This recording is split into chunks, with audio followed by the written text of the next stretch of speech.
Salut à tous, j'espère que vous allez bien. Bienvenue dans ce nouvel épisode du calendrier de l'Avent.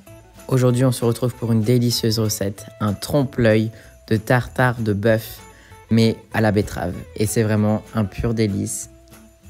On va avoir besoin d'une betterave crue, d'une gousse d'ail et d'un petit oignon, de concentré de tomate, de sirop d'érable, d'un petit peu de tabasco et de 4 épices, du tamari aussi et un peu de moutarde à l'ancienne, des graines de tournesol que nous allons tout d'abord faire tremper dans de l'eau pour enlever les inhibiteurs d'enzymes et venir réactiver le germe.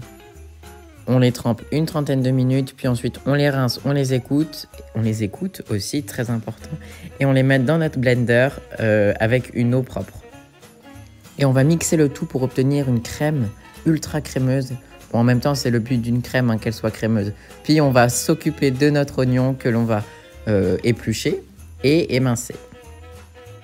Comme toujours, j'adore cette technique pour découper des petits carrés d'oignons. C'est vraiment génial et super rapide. Et on met tout ça dans un bol.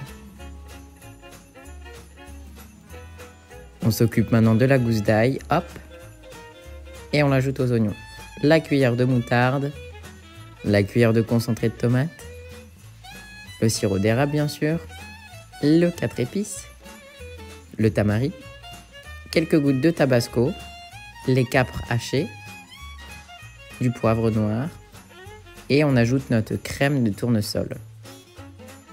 Grâce à cette sublime crème de tournesol qui va apporter beaucoup de richesse, de rondeur, on peut oublier le jaune d'œuf et l'huile de tournesol pour faire une mayonnaise. Vraiment, c'est vraiment une alternative géniale, tant au goût qu'à l'aspect santé. C'est vraiment une pure merveille. Ensuite, on va mettre des morceaux de betterave crue et épluchés dans un petit mixeur que l'on va venir dépiter en petits morceaux.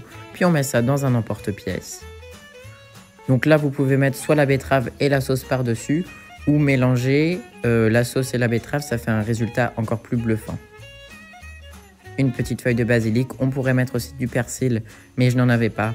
Et ça, c'est quand il y a la sauce. Et franchement, le trompe-l'œil est plus que réussi. Je suis vraiment super fière et content de vous partager cette recette que j'ai inventée. Je suis vraiment content, j'espère qu'elle va vous plaire. Et voilà, j'espère que cette nouvelle recette vous a plu. Je vous souhaite une excellente journée et à demain pour une nouvelle recette.